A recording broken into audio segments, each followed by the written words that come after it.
como cuando nosotros estábamos con nuestros padres y nos repetían una y otra vez lo que teníamos que hacer, nos corregían, ¿cierto? Le decía, bueno, el ejemplo de lavarse los dientes, y nos repetían una vez, otra vez, lávanse los dientes, y tenía que repetir una y otra vez esta situación.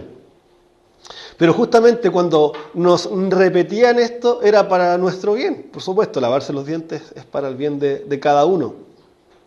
Y lo difícil es que cuando nosotros después vamos creciendo, a mí por lo menos, no sé si para vosotros, es que nos ponemos más difícil que nos corrijan. Estamos más difícil a las críticas, a pesar de que estas puedan ser positivas.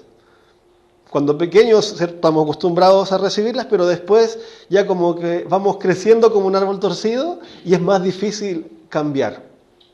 Pero a pesar de esto, pasó algo lo mismo con el pueblo de Israel, que el pueblo cada vez se iba a un lado que no debería. Pero el Señor, Dios, Jehová, les repetía lo mismo, los corregía para volver al buen camino. Y todo esto lo hacía con amor. Entonces, esta es la misma situación de que estaban viviendo el pueblo de Dios. Ellos, en vez de no lavarse los dientes, ¿cierto?, cada vez se tornaban a la idolatría, se volvían a sus vicios. Y lo que hacía Dios en su amor, mandaba profetas, mandaba personas para volver a corregirlos y para su bien. Y es por eso que hoy día vemos la importancia del mensaje del profeta Samuel, que los llama para sacar de la idolatría, para poder corregirlos en amor. Y esto lo vemos, por eso le puse el título, Samuel, podríamos decir, el primer discurso, volver al Señor, sacar los vicios y sacar la idolatría. Volver al Señor. Así que vamos a orar y darle gracias al Señor hoy día para poder pedirle que el Señor nos vaya dando entendimiento con su palabra. Señor Santo, Dios Todopoderoso, rogamos, Señor, que esta predicación, esta es su palabra, sea en nosotros para poder entenderla, practicarla, Señor, y poder entregarnos a usted. Señor Santo, ayúdenos a aceptar las correcciones que usted nos entrega. Sabemos que usted ha cambiado muchas cosas en nosotros y usted nos ha ido transformando, pero todavía quedan otras cosas, Señor, que todavía debemos transformar y cambiar. Y esto va a pasar hasta el último de los días. Señor, ayúdenos a aceptar las correcciones, a poder entender lo que usted quiere decir para nosotros y para principalmente volver a usted. Y esto se lo pido en el nombre de Jesús. Amén. Amén. Como les digo, el objetivo de esta prédica es que nosotros volvamos al Señor en cada una de las áreas de nuestras vidas. Hay áreas que están más difícil volver, pero sí que podemos entregar. Y el Señor ya ha hecho con nosotros muchas cosas. Y hasta acá ha estado el Señor con nosotros. El contexto de este capítulo es importante tenerlo en consideración. Ya las semanas anteriores habíamos visto con el pastor Carlos que Samuel había sido llamado para servir al Señor, para estar con Él, para ser un representante. Debido a que la familia de Elí, el profeta que lo había recibido, se habían tornado desobedientes delante del Señor, no estaban haciendo lo correcto. Y lo interesante de esta conversación que tuvo Dios con Samuel fue una conversación directa, que fue una comunicación, fue un relacionamiento. Y después el autor nos muestra ese contraste de que Samuel, como un joven, ya podía relacionarse con Dios, pero el otro contraste vemos a los hijos de Elí, que tenían todas las cosas que podían tener para el Señor, pero no se relacionaban con Él. Y estos dos hijos, ¿cierto?, estaban haciendo lo malo delante de los ojos del Señor. Y ellos actuaban como representantes del pueblo. Por lo tanto, no solamente ellos dos estaban haciendo lo malo, sino también todo el pueblo. Y esto pasó, nos va mostrando el autor, que pasó durante un tiempo. Y no solamente este relacionamiento trajo consecuencias en el pueblo. Dice que después en los capítulos siguientes, en el capítulo 4, que aparecieron nuevamente los filisteos y querían atacar al pueblo de Israel. Y en este sentido ellos se acercaron al pueblo, quisieron pelear, y ellos creyeron que iban a ganar el pueblo. Y claro, y fueron perdiendo, porque estaban alejados de Dios, como consecuencia de este relacionamiento. Y en un momento, los hijos de Elí, que se llamaba Ofni y Finés, ellos dijeron, bueno, llevemos el arca al lugar de las batallas. Llevemos el arca para que podamos ganar, porque si llevamos el arca vamos a ganar. Lo interesante fue que cuando llevaron el arca, perdieron totalmente. Ellos creyeron como una superstición, pensando que teniendo las cosas de Dios, podían vencer. El problema era que ellos tenían todas las cosas del Señor. Podían tener un templo, podían tener el arca misma que representaba la presencia manifiesta de Dios en el lugar. Pero ellos no se estaban relacionando con Dios. Por lo tanto, no estaban con Él. Se puede ir a la iglesia, se puede hacer miles de cosas, pero si yo no me estoy relacionando con Dios, esto va a pasar, no nos va a ir bien. Y eso fue lo que le pasó al pueblo. Y como consecuencia de esto también en la batalla fallecen los dos hijos de Elí. Y al conocer que se habían llevado el arca, que habían matado a sus dos hijos, Elí dice que se cae y se pega en su cabeza y fallece.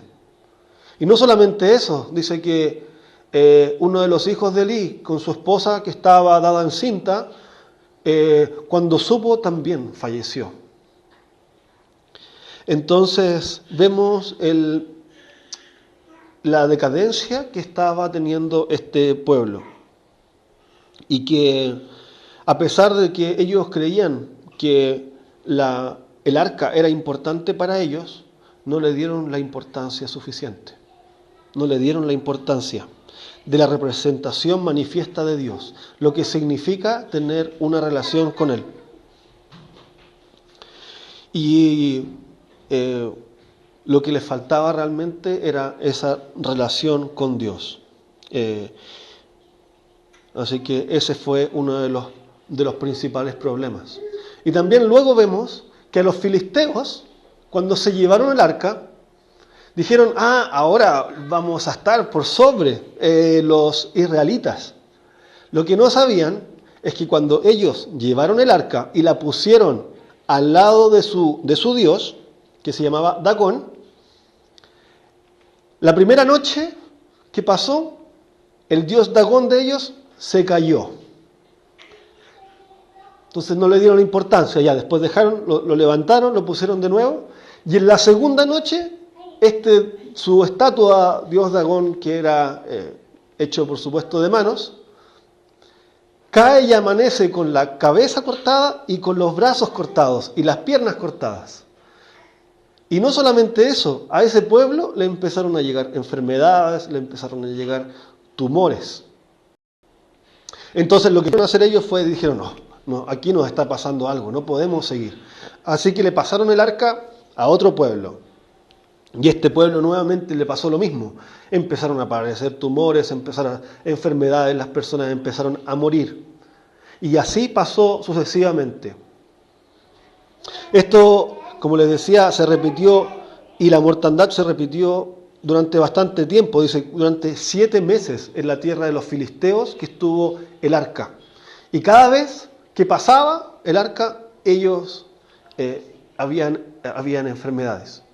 Entonces, al igual que lo que le pasó al pueblo israelita, de no considerar y darle la importancia que tenía el arca del pacto de Jehová, los filisteos tampoco le dieron la importancia que tenía la presencia manifestada de Dios. Ambos lo tomaron como supersticiones, algo como si no fuera tan importante. Entonces, por supuesto que ni uno ni el otro iban a fructificar. Y es ahí que los filisteos, después de estos 7 meses, le entregan el arca al mismo pueblo. No es que el pueblo de Israel fue y luchó por el arca, no. El arca mismo, Dios mismo se preocupó de que se entregase y que estuviese en el momento y en el lugar correcto. Y es aquí donde aparecen estas primeras palabras del profeta Samuel, como un profeta que ya tenía experiencia. Y tenemos que reconocer que este profeta Samuel, y ahí vamos acá, voy a presentar.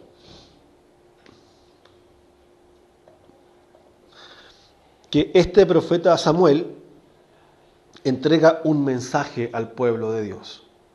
Un profeta es alguien que fue llamado por Dios, que entrega la palabra de Dios, que es leal a Dios y que se valida por el cumplimiento.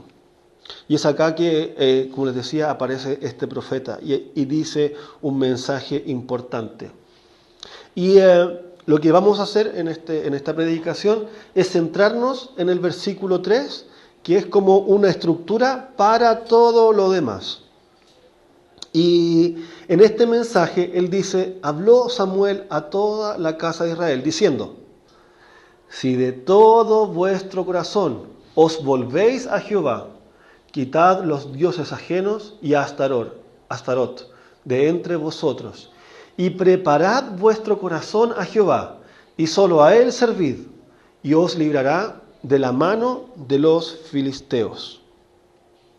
Nuevamente, si de todo vuestro corazón os volvéis a Jehová, quitáis los dioses ajenos y a Astarot de entre vosotros, y preparad vuestro corazón a Jehová, y solo a él servid, y os librará de la mano de los filisteos. Entonces vemos algunas cositas acá. Primero, dice, quitad los dioses ajenos. Quitad los dioses ajenos. Después dice, preparad vuestro corazón a Jehová. Y después dice, solo a él servid. Y como consecuencia, os librará de la mano de los filisteos. Y os librará de la mano de los filisteos. Entonces vemos primero el primer punto, que es quitad los dioses ajenos. Quitad los dioses ajenos. Y esto se va a repetir en el versículo 3, por supuesto, y después también en el 4. Una de las primeras cosas que le decía que habló Samuel es que era que quitaran sus dioses ajenos. Quitaran todo, que vaciaran lo que tenían. Recordando, ¿cierto?, que ellos no podían amar a Dios, al Señor, a Jehová, si estaban amando a otras cosas. No pueden amar a otros dioses y al mismo tiempo amar a Dios. No se puede hacer. No es una o la otra. Es sí o es no. Es amar a Dios o amar a otros dioses. De ahí que el mensaje de Samuel es un mensaje fuerte, en el cual los llama, ¿cierto?, a tener con su vida la adoración a Dios, colocar su corazón para amar a Dios. Y este no es un mensaje que les va a hacer mal. Como dicen a veces, Dios es un Dios tirano, algunas personas dicen, porque te obliga a amarlo a Él. No, nos obliga a amar, o sea, nos dice que le amamos a Él porque sabe que es lo mejor para nosotros. Y es un amor práctico que refleja una acción. No es como un sentimiento, yo amo a Dios, o yo conozco a Dios. Es un amor práctico. Y Y debido a que el profeta está hablando por parte de Dios, es Dios quien les está diciendo que se tenían que acercar a Él. No era cualquier persona. El mensaje del profeta era el mensaje de Dios para el pueblo. El profeta era solamente un mensajero. Por lo tanto, el que está haciendo la acción de amor, de acercarse para el pueblo, es Dios. Nuevamente, el ejemplo, cuando el padre, ¿cierto?, le dice al niño, vaya a lavarse los dientes, una y otra vez, es un mensaje de amor. Lo está corrigiendo. Y acá le está diciendo Dios al pueblo, acérquense a mí, dejen, quitad los dioses ajenos. Y así que es un mensaje de amor a Dios, de amar. Y este mensaje de amor no es un cualquier mensaje, sino es una respuesta. Porque Dios nos amó primero, podemos responder a este mensaje de amor. No es que Él nos pide algo que Él no haya hecho, sino que le está pidiendo al pueblo que se puedan acercar a Él. Y también está diciendo que el amor hacia Él, que el servicio hacia Él, que al quitar todos los demás dioses, no hay comparación de la calidad que es amar a Dios y amarlo a Él. No se puede comparar, es incomparable. A veces no nos damos cuenta. Y esto también pasa con los vicios, con los ídolos. Son las mismas situaciones.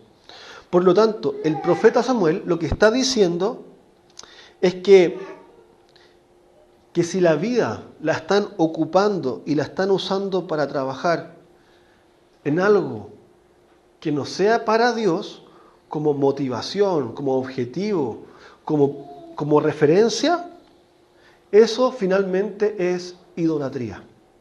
Es idolatría. Y eso también pasa con nosotros. Porque ellos estaban creyendo que si teníamos el arca ya estamos listos. Pero no era necesariamente así. Ellos tenían el arca, pero no se estaban relacionando con Dios. Y eso lo muestra en este caso con los dioses de Astarot, que era un lugar, pero finalmente hablaban de la diosa Astarte, que era una de las diosas, ¿cierto?, que era adorada por estos amorreos. Y finalmente, y siempre estaba, la diosa Astarte siempre estaba con el dios Baal, que ahí aparece en el versículo 4. Y por lo tanto lo que les está diciendo es acá decir que el amor de Dios es incomparable. No hay como amar a Dios. No hay como decir, o sea, la comparación entre amar a un ídolo, entre amar cualquier cosa que no sea Dios, es totalmente diferente, es incomparable. Nadie se le puede igualar, nadie se le puede igualar.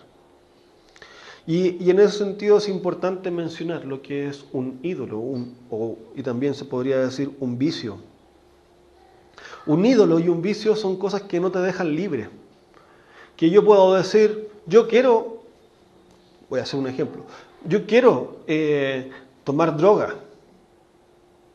Tengo la libertad de tomar la droga, ¿cierto? Y cuando yo voy y creo, voy a ser libre, finalmente no estoy siendo libre, estoy siendo dependiente. Eso no es libertad. Eso también pasa con el alcoholismo, ¿cierto? Una persona que está sumida en el alcohol, que no puede parar, no está siendo libre. Y eso hacen los ídolos, que aparentemente te dan una parte de felicidad, te dan una satisfacción que es inmediata, pero que es pasajera. Y eso lo podemos repetir en muchas cosas: pornografía, ¿cierto?, el alcoholismo, las drogas, incluso algunos alimentos también podrían ser eso. Y eso te cansa porque te quita dinero. Tú le das a ese ídolo, le entregas dinero, le das tu tiempo, le das tus pensamientos, le das todo de sí. Y era lo mismo, eso es lo que pasa. Una persona, por ejemplo, en Chile pasaba mucho en el sur, que hay mucho alcoholismo y que la gente se entrega, ¿no? A veces dejaba de darle los medicamentos a los hijos por dedicarles y tomar alcohol. Eso no es libertad, sino todo lo contrario, eso es idolatría. Y la vida finalmente se socava por eso. Y eso es lo que quizás son ejemplos más extremos, pero eso también pasa con algunas situaciones de nuestras vidas, en las cuales estamos siendo esclavizados por esa situación. Y eso es lo que realiza un ídolo. Y ahí después vemos en este versículo 4, ¿cierto?, que los hijos de Israel entendieron el mensaje de quitar los ídolos. Cuando dice, entonces los hijos de Israel quitaron a los Baales y a Astarot y sirvieron solo a Jehová. Entonces, esta fue la primera parte, quitar los ídolos. Vaciar, se podría decir, vaciar. Pero eso no es suficiente, sino que viene una segunda parte. Dice, preparad vuestro corazón. Preparad vuestro corazón a Jehová. Y esto lo vemos en el pasaje, en el versículo 3 y del 5 al 8. Como les decía, este llamado de volver a Jehová no era solamente para un grupo en particular, no era solamente para los líderes de la iglesia, sino que era para todo el pueblo. Decía, preparad vuestro corazón a Jehová. No era, por eso les decía, que no era que solamente los sacerdotes, o no solamente en este caso Samuel, sino que era un llamado en particular para todos. Y aquí observamos que el profeta Samuel llama a orar, lo llamaron a orar y a interceder. En el 5 al 8 dice, y Samuel dijo, reunid a todo Israel en Mizpa, y yo oraré por vosotros a Jehová. Y se reunieron en Mizpa y sacaron agua. Así que todos oraron. Primero sacaron lo que tenían y ahora se presentaron delante de Dios. Oraron, se acercaron a Él. Y ese es el proceso de preparación del corazón. Sacar algo que no tenían y ahora entregarse al ser correcto, a quien deben adorar, a quien deben servir. Esto nos muestra que tenían claridad a quién pedir. No le estaban pidiendo a cualquiera, le estaban pidiendo al Señor. Porque Él tiene la capacidad para entregar lo necesario. Y esto podemos entender la dependencia que tenemos de Dios. No solamente de nosotros mismos, en una cultura individualista, que dice, tú puedes hacerlo por tus medios, saca todo de ti. Si tú si perseveras en las cosas, si tú sigues, vas a lograr lo que tú quieras. Eso es lo que nos dice la cultura actual. Pero lo que le estaba diciendo acá el profeta era que dependieran de Dios. Porque Él es el único perfecto en quien podemos confiar, más que incluso que en nosotros mismos. Y en este sentido lo que estamos haciendo no es un paso a paso, haz esto otro y te va a ir bien en la vida, como mucha gente ahora pasa, como te entregan el paso a paso de esto y esto. Pero acá es un acercamiento a relacionarnos con Dios, para volver nuestros corazones hacia Él. Y una de las cosas principales dice que es con el corazón. ¿El corazón qué es? Es lo más esencial de nosotros, lo más profundo de nuestro ser. Es lo que implica toda nuestra vida. No es solamente lo espiritual, sino que es todo nuestro ser. Y eso se refiere, como les decía, a nuestras motivaciones, a lo que nosotros somos como personas, a nuestra identidad. Y de ahí la importancia del mensaje de Samuel. Es que nosotros somos hijos de Dios. Le estaba diciendo finalmente al pueblo, vosotros sois hijos de Dios. Vosotros sois el pueblo de Dios. Por eso tiene que ver con la identidad. Hay un estudioso que habla de la consejería, que se llama Jay Adams, que dice que, y hace una pregunta: ¿cuál es la diferencia? ¿Qué es lo que hace a un mentiroso dejar de ser mentiroso? O dice, ¿qué es lo que hace a un ladrón dejar de ser ladrón? ¿Se han preguntado alguna vez? Si un ladrón va, ¿cierto?, estaba robando, y otro día dejó de robar, ¿dejó de ser ladrón? No necesariamente, no. El ladrón, cuando deja de ser ladrón, es cuando él da un paso más. No solamente no robar, sino que sustituye lo que ha hecho. También cambia su identidad, cambia su percepción, cuando paga lo que tenía que pagar. Y además de eso, como les decía, lo sustituye y entrega, y hay un cambio. Entonces hay un cambio profundo en el ser, en esa identidad. No es solamente algo conductual, que dejó o no dejó de hacer, sino que hay un cambio de sí mismo. Entonces, el ladrón, ¿cierto?, ya que no esté robando más, no necesariamente sea ladrón, sino que significa que él tiene que presentarse, pagar una pena por eso, además restituir, cambiar la situación. Y no solamente eso, ayudar a otros, entregarle a otros y trabajar para mantenerse. Entonces ahí esa persona está dejando de ser ladrón. Y es lo mismo con estas situaciones de vicios. Si un alcohólico que dejó de tomar alcohol por un tiempo, no necesariamente dejó de ser alcohólico. Tiene que haber un cambio de actitud. Y lo mismo con un pecador. Tiene que haber un cambio de identidad. Y con los vicios también. Por lo tanto, tiene que haber un corazón transformado por Dios. Y eso es lo que Samuel le está diciendo al pueblo, que transformen su corazón. Y es interesante en estos versículos, dice en el 6, que dice que ellos se reunieron en Mizpa y sacaron agua y derramaron delante de Jehová y ayunaron aquel día. Entonces ellos tomaron un paso más allá. Fueron y ayunaron a aquel día. ¿Qué significa esto? Que ellos mostraron en forma tácita que estaban dependiendo de Dios. Ayunar significaba que yo estoy dejando de hacer esto para dedicarme a la adoración, para dedicarme a la contemplación. Yo no dependo de la comida, dependo de Dios. Es una muestra de eso. Y eso es lo que estaban haciendo acá. Y también estaban demostrando que habían pecado delante de Jehová. Contra Jehová hemos pecado. Contra Jehová hemos pecado. Entonces le estaban diciendo, no solamente hemos pecado en contra de nuestras familias, en contra de los demás, o como un ladrón. El ladrón no solamente ha pecado contra a quien le robó, a quien le destituyó, sino también contra Dios, que es el juez justo, el juez, el último ser moral a quien nosotros podemos acercarnos.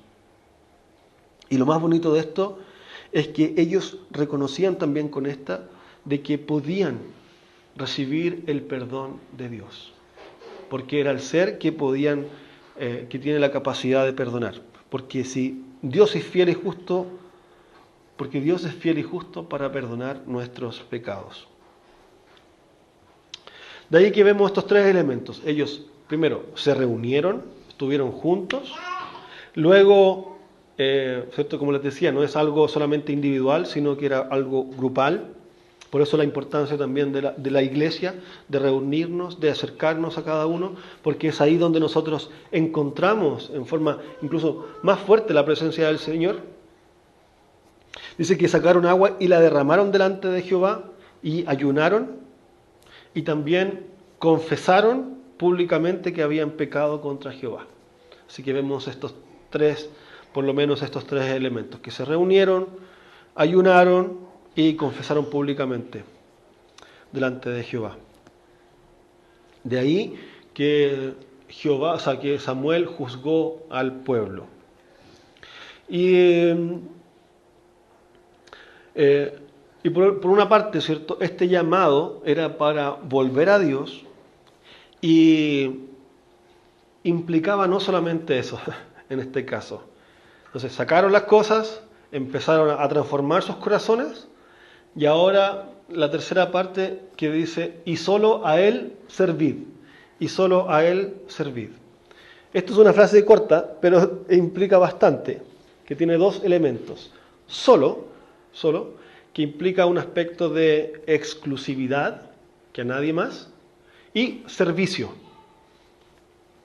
La exclusividad es sumamente importante, porque sabemos que Dios es un Dios celoso, que en el sentido perfecto de lo que es celo, ya que Él sabe que no hay mejor lugar ni mejor persona a quien nosotros le podamos adorar. Y eso es lo que le está diciendo al pueblo.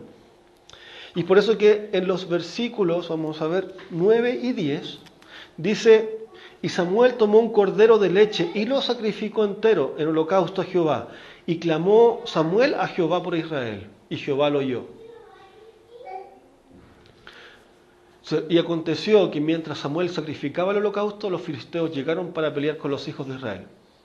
Mas Jehová tronó aquel día con gran estruendo sobre los filisteos y los atemorizó, y fueron vencidos delante de Israel.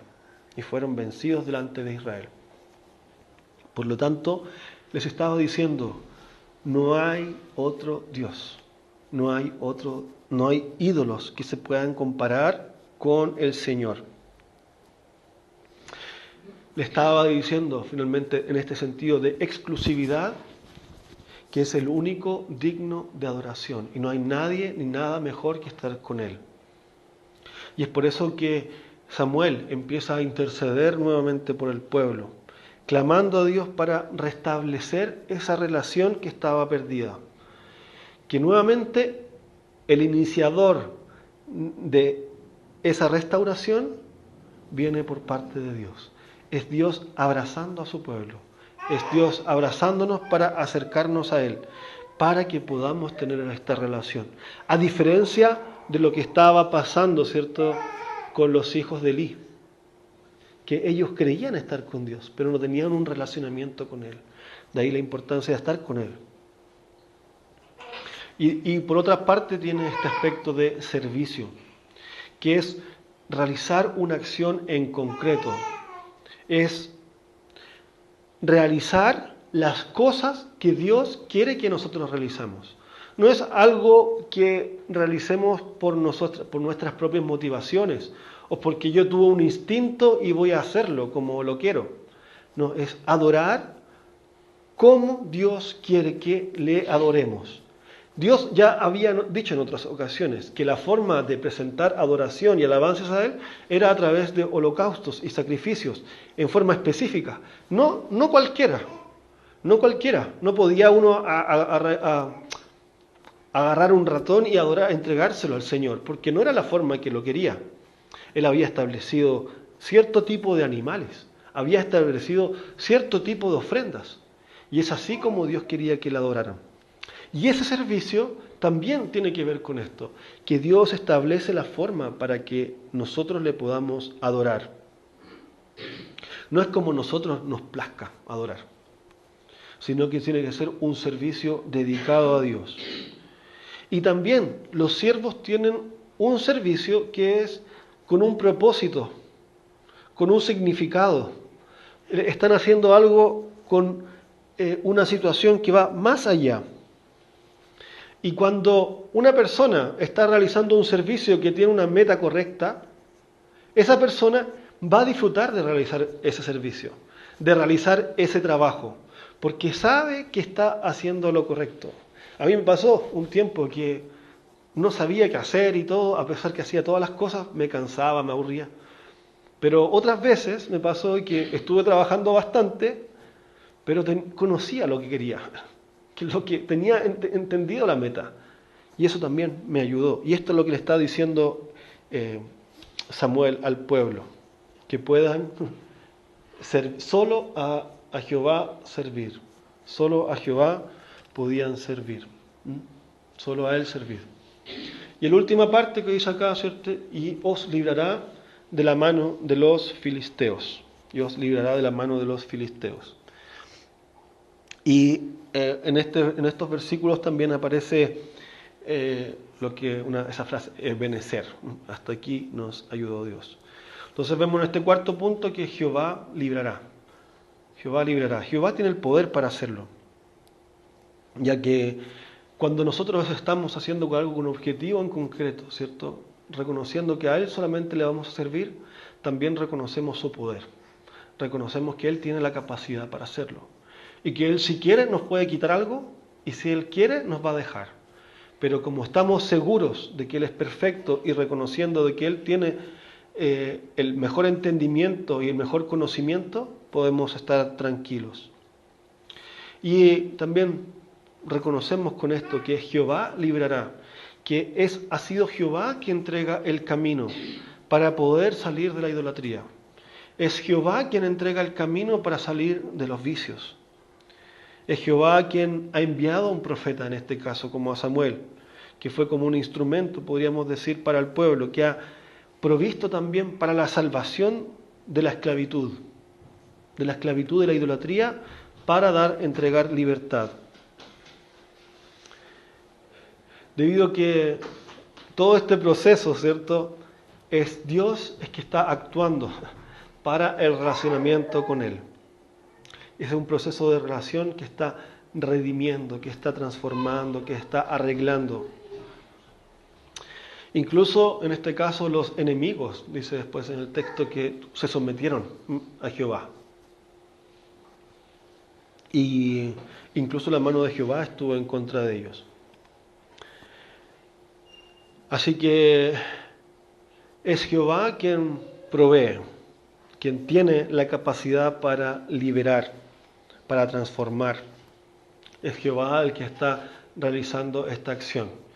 Y como respuesta a eso está esta palabra bella, ¿cierto?, que es Ebenezer, que puso en este caso Samuel, que allí está en el versículo 12, ¿cierto? Dice, y le puso por nombre Ebenezer, diciendo, hasta aquí nos ayudó Jehová, que era una de las cosas que pusimos en el momento de adoración, porque hasta aquí nos ha ayudado Jehová.